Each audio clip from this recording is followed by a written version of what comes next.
Salut tout le monde, c'est Niv, j'espère que vous allez bien, bienvenue sur Fanzone. Merci déjà pour les retombées sur la dernière vidéo, ça m'a fait très plaisir, il y a eu pas mal de commentaires très positifs, des commentaires d'encouragement et des abonnés en plus, donc merci déjà pour tout ça. On va faire donc une nouvelle petite vidéo de présentation de 4 équipes supplémentaires donc, pour cette nouvelle saison NBA 2018-2019. Donc on va tout de suite partir pour continuer, on va dire, cette conférence Est avec Cleveland. Donc vont-ils se relever après le départ de LeBron James? Ça va être compliqué, je pense. Ils ont quand même des bons cadres entre Kevin Love, Tristan Thompson, Rodney Hood. Il y a quand même des bonnes personnes qui sont restées, des très bons joueurs de qualité incroyable. Mais après, voilà, ils perdent LeBron James, donc après n'importe quelle équipe qui perd LeBron James va être en difficulté, enfin plus en difficulté en tout cas. Après, voilà, LeBron James, on peut le voir qu'à Los Angeles, il fait du bon boulot, mais il n'y a pas que lui. Et malgré ça, voilà, il y a 3 défaites pour Los Angeles pour l'instant. C'est compliqué, donc c'est pas l'homme qui fait l'équipe. Les autres personnes, le 5 majeur est très important aussi, donc on voit que c'est pas l'homme qui est important.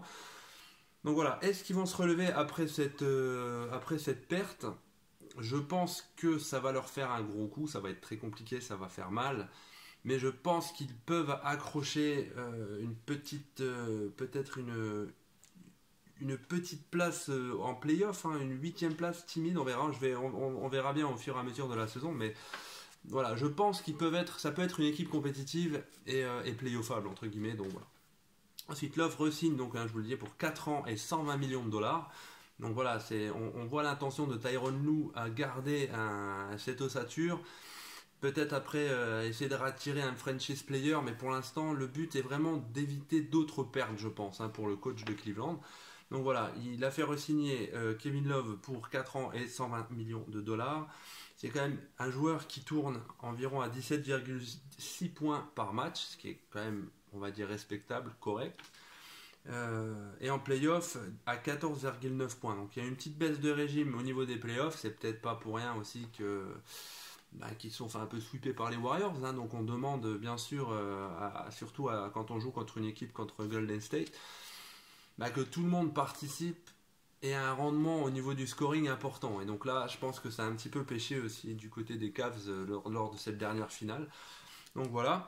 Donc peut-être, après, faut voir que Kevin Love peut peut-être également être une bonne monnaie d'échange pour attirer un franchise player. Voilà, du côté de Cleveland. Donc à voir comment Kevin Love va se comporter dans ce début de saison. Ensuite, Rodney Hood re-signe également pour 1 an. Donc voilà, c'est un joueur qui a été transféré lors du gros changement la saison dernière. Donc Rodney Hood, un joueur très talentueux qui a re-signé aussi, tout comme Kevin Love. Donc je pense que le but de Tyronn Lue est de garder cette ossature, de continuer à travailler avec et en espérant attirer un autre gros joueur pour essayer de former un nouveau Big Three à Cleveland. Donc on va voir ce que ça donne au niveau de l'organisation en ce début de saison, on verra bien. Tout dépend des résultats aussi de la franchise. Ensuite, le point le plus important, je pense, pour cette franchise est de faire un énorme taf en défense. Car ça a été le point faible de Cleveland la saison dernière. Donc je pense que c'est urgent. Voilà, s'il y a une chose à faire à cette équipe, c'est vraiment de travailler la défense et d'améliorer ce secteur. Je crois que c'était l'avant-dernière meilleure défense de la saison l'année dernière. Et donc voilà, donc le point faible c'est clairement ça. Et je pense que Tyronn Lue va devoir faire un gros effort et un gros travail là-dessus. Surtout quand on a dans ses rangs des joueurs comme Kevin Love et puis comme Tristan Thompson, qui est quand même un joueur plus que correct en défense. Et je pense que ça peut être ça l'objectif numéro 1 du club. Ensuite, Colin Sexton, rookie prometteur, un 8e de la dernière draft, ça je vous le rappelle, 8e.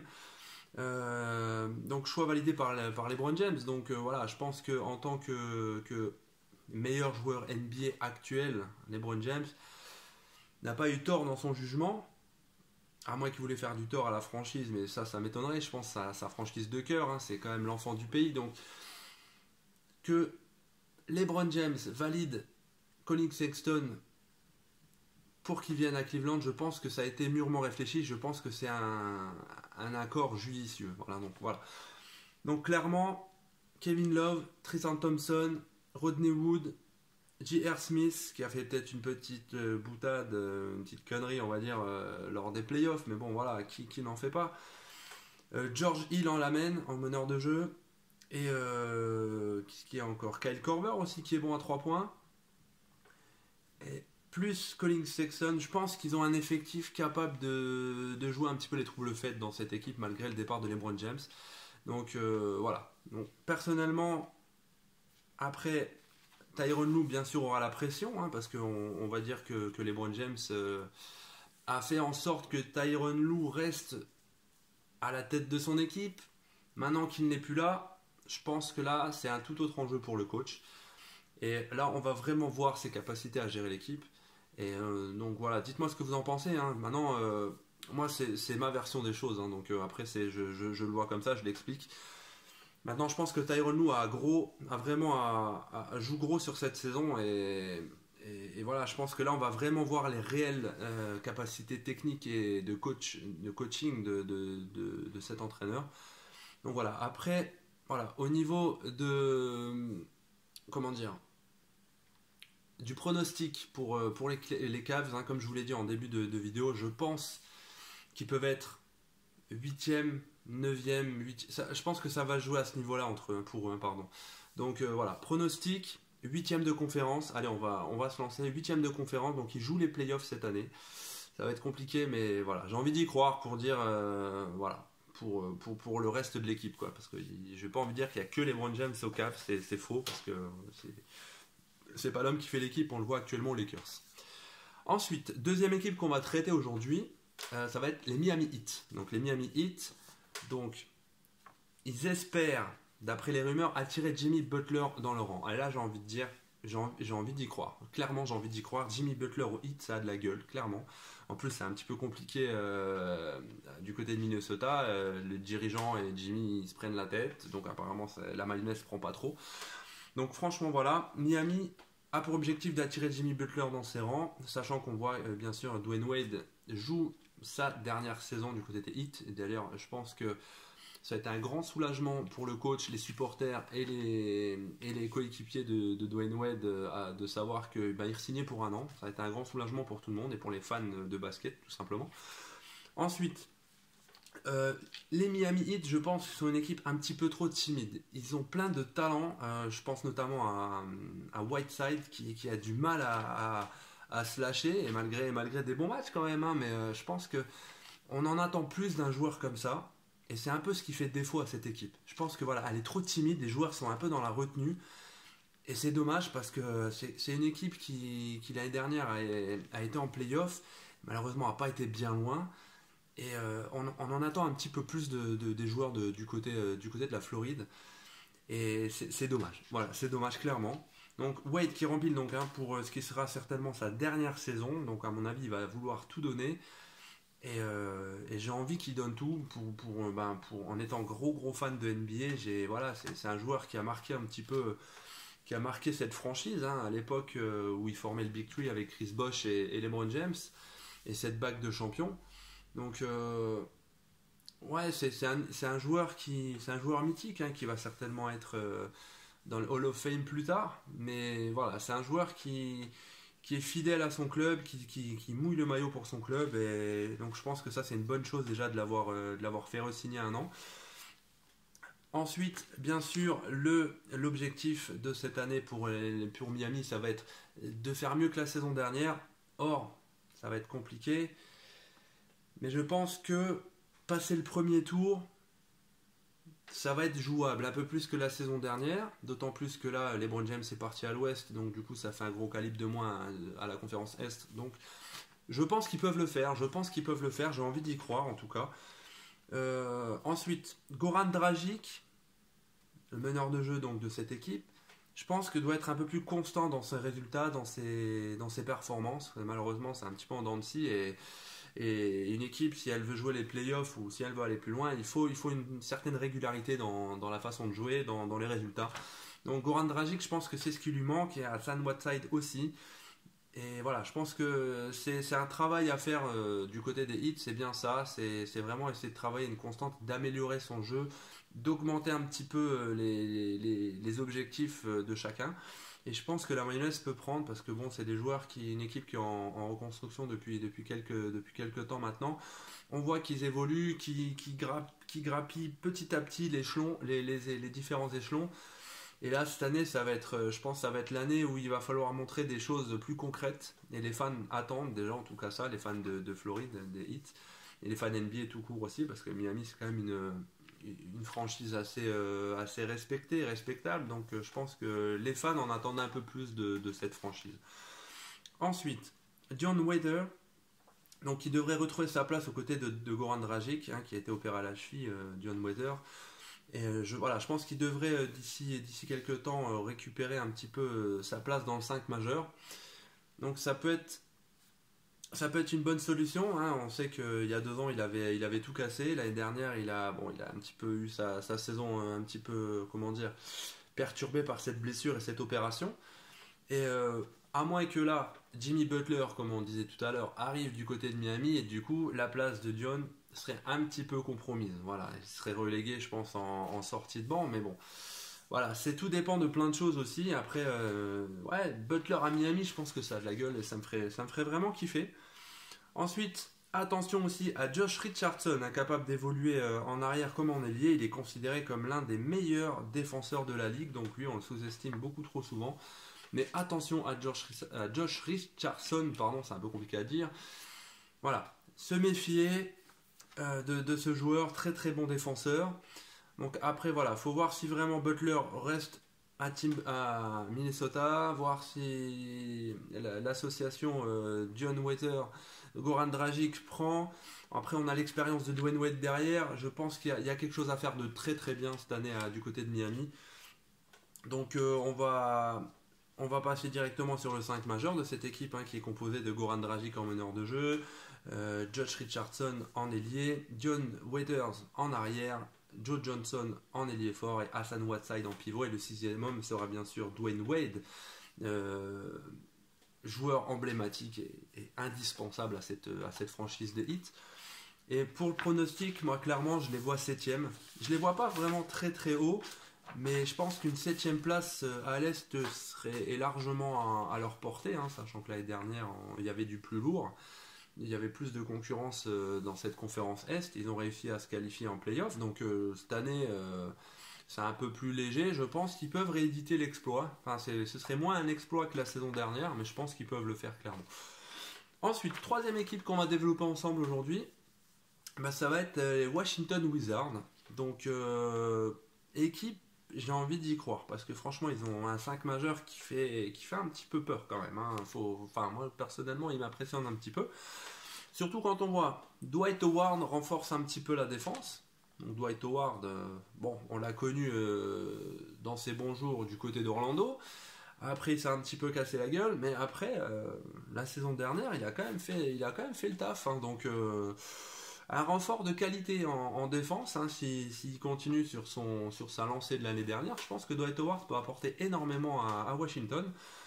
Ensuite, il y a Austin Rivers aussi qui rejoint Washington, donc aussi un renfort de qualité, avec une capacité de tir de longue distance supplémentaire. Donc je pense que au niveau du shoot à 3 points, il va falloir se méfier. Les tirs longue distance du côté des Wizards, donc ça aussi.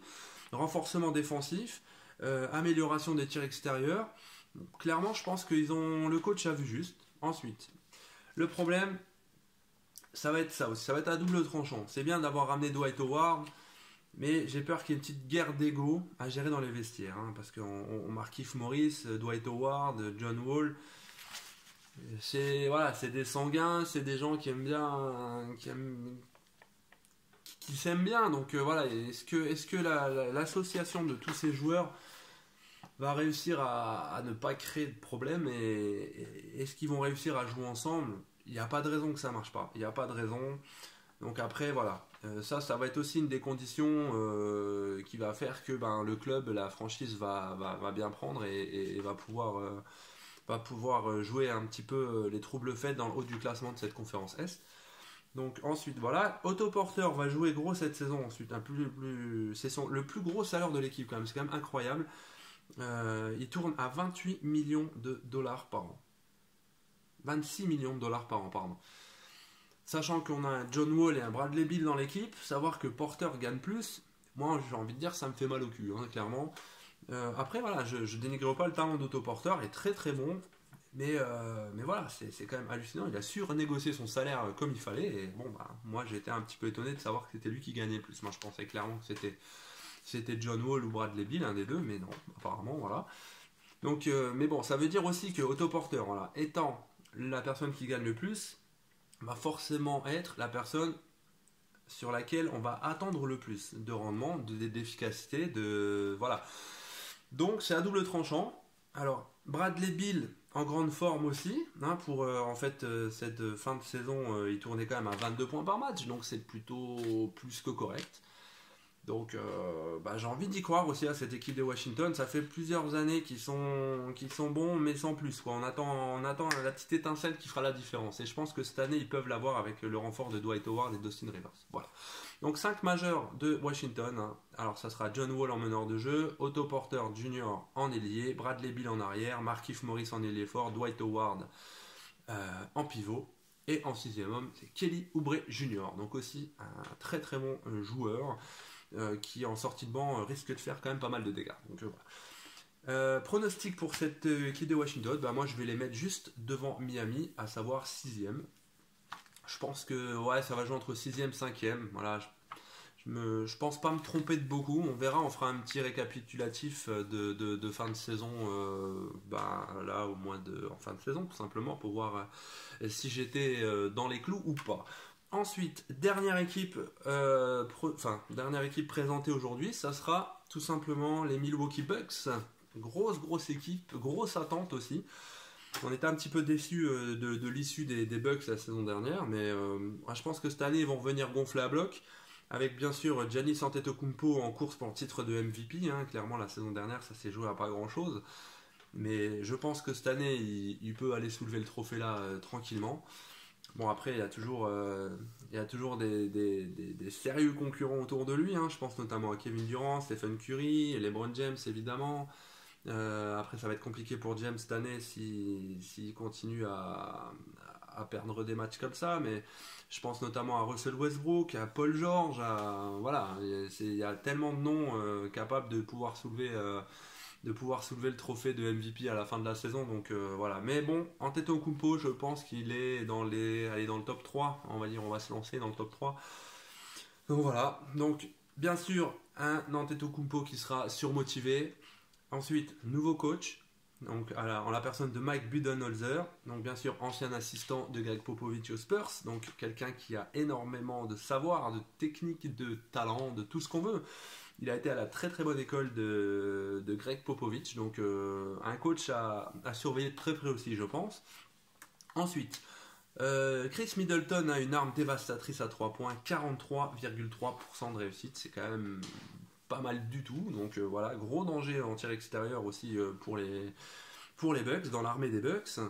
Ensuite, Eric Bledsoe, donc s'il parvient à canaliser sa fougue, est capable de faire beaucoup de bien des deux côtés du terrain, autant en attaque qu'en défense, et quelqu'un de très énergique, quelqu'un de capable d'artiller, de contrer, d'intercepter, c'est un joueur très complet. Après, il faut qu'il arrive à se canaliser, comme je disais avant, et je pense que la mayonnaise, elle peut prendre. Après, c'est la deuxième saison qui va évoluer sous le maillot de Milwaukee, donc voilà, la première année, c'est peut-être l'année test, on essaie de chercher des repères, on trouve des automatismes, c'est pas toujours évident de changer de franchise comme ça. Donc là, je pense que ça va être une saison clé pour Bledsoe. Ensuite, Brook Lopez donc rejoint les Bucks aussi, un pivot shooter donc longue distance, ça c'est rare, hein. Je prends l'exemple un petit peu comme Joel Embiid aux Sixers, hein, c'est pareil, c'est des pivots nouvelle génération, j'ai envie de dire, qui sont capables d'artiller à 3 points, comme d'aller contrer juste derrière. Donc voilà, c'est la polyvalence défensive et en attaque, c'est juste incroyable. C'est des joueurs, je pense que c'est les pivots de nouvelle génération, clairement. Hein, donc voilà, gros renfort donc aussi dans la personne de Brook Lopez. 300 shoots en 2 ans, avec une moyenne de 34,5%. Pour un pivot, c'est quand même pas mal du tout. Donc à se méfier de Brook Lopez. Ensuite, donc le 5 majeur d'Emilio qui fait un petit peu froid dans le dos aussi. Eric Bledsoe à la main, Chris Middleton ailier, Brogdon arrière, Antetokounmpo ailier fort et Brook Lopez en pivot, 6e homme, Tony Snell. J'ai envie de dire ouais, je pense qu'il y a moyen de les voir dans le haut du classement de la conférence Est cette année. Donc écoutez, pronostic 5e, hein, comme je vous l'ai dit. Donc voilà, j'espère que ce petit débriefing de ces 4 équipes suivantes de la conférence Est vous aura plu. Merci en tout cas d'avoir regardé cette vidéo. Encore merci aux nouveaux abonnés de ma chaîne. Je vous embrasse très très fort. J'espère que l'aventure continuera encore et encore. N'hésitez pas à lâcher un petit like en bas de la vidéo, mettez un petit commentaire, abonnez-vous, enfin faites passer le message, partagez la vidéo, faites tout ce que vous voulez. En tout cas, je vous remercie beaucoup d'avoir regardé la vidéo et je vous dis à très très bientôt les amis. Ciao ciao.